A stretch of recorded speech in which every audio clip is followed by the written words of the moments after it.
Sheriff of Spartanburg County, South Carolina, is with us, Sheriff Chuck Wright. Sheriff, how are you, sir? I'm doing fantastic. How are you today? I am excellent. Thank you for coming back on the program. It's always a pleasure and an honor. So last week, sounds like you guys had a case of self-defense, a woman able to defend herself during an attempted armed robbery? Well, it was actually two women. They were going about their business, went to a local convenience store, got some money out of the ATM. One bought some lottery tickets, bought some cigarettes, was going home to enjoy their evening, and four thugs decided to follow them home and was going to rob and kill them. One of the women was shot 4 times, and I'm glad to report to you she's going to make it. Well, while she was on the ground, she fired 6 shots from her .38 that she carries in her purse and got one of them in the leg. The other lady got her 9mm out and shot the whole magazine up, reloaded, and got one of them in the leg.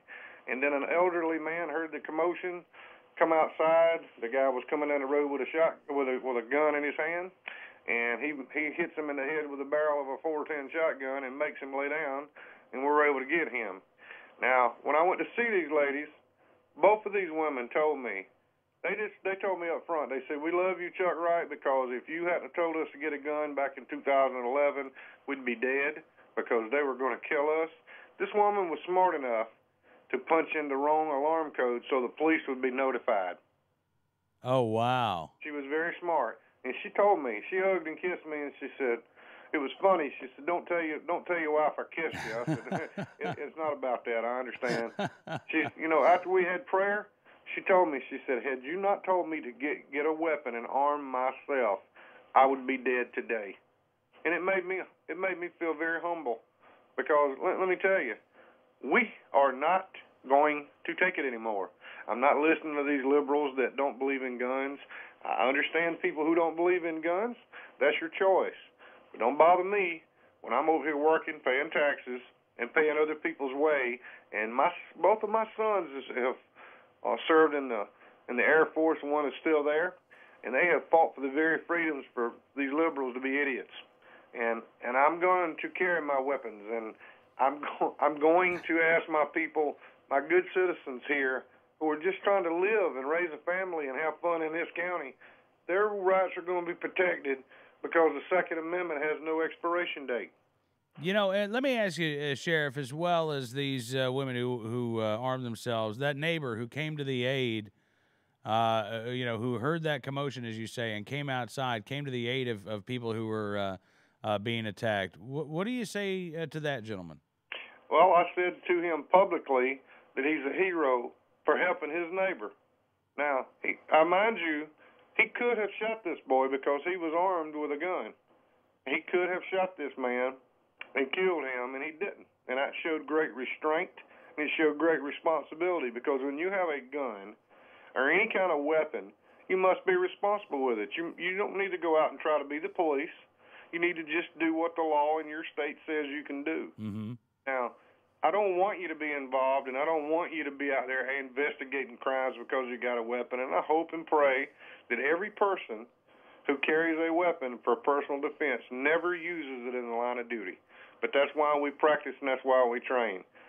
Somebody asked me, they said, "Why do you carry a weapon?" I said, because I might need it. And they said, "Well, that doesn't make any sense." And I asked them, I said, "Do you have a fire extinguisher in your house?" "Well, of course I do." I said, "Well, why do you have one?" "In case there's a fire." I said, "Well, there you go. I carry one in case there's a fire. I'm going to be the one firing." Sheriff, since this story has come out, I mean, again, you have publicly told women that they should be able to protect themselves, to learn how to defend their property and learn how to defend themselves. Have you seen an increase in women contacting your office, expressing an interest in getting their concealed carry permits? Yes, sir. The South Carolina Law Enforcement Division is in charge of giving away the CWP permits if you meet the state's criteria.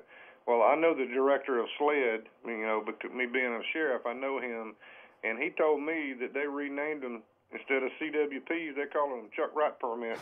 That was very funny, and he said that they went from having an average of about 2,000 to 3,000 to 8,000 to 10,000. They had to hire 4 or 5 more staff members just to process the paperwork, and I'm super proud of it.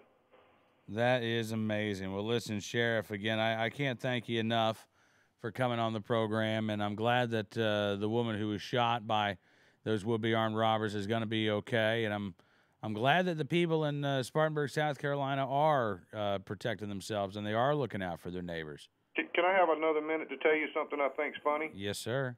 I got jumped on pretty hard the last time I made some statements about CWPs by the NAACP here local. Now, let me preface it by saying this. All NAACP leaders are not bad, and they're not super troublemakers. Some of them, just get their focus out of whack sometimes. And this was 2 black females and 4 black males. I hadn't heard anything about this one. And the one that I did hear about, the guy that came into the Waffle House robbing somebody, 19 years old, he had a gun and a mask, and a gentleman happened to be white, shot and killed him. And it's sad that we lost a 19-year-old, because anytime you lose a human being, that's bad, no matter what he's doing. Because I believe that in Genesis 1:27, God said, I created mankind in my like image, and there was a period at the end of that. So we're all God's children. So I hate it when we lose people, but if you're going to pick on everybody shooting somebody, how about picking on all of them and not just picking on a certain color? Because I don't see color. I see people who are either good citizens or people who are troublemakers. Well, that's the thing. Self-defense is a human right, Sheriff Wright, and I appreciate you coming on the program, sir, and hope we can do it again very soon. Call me anytime. Thank you. All right. Thank you, Sheriff Chuck Wright in Spartanburg County, South Carolina.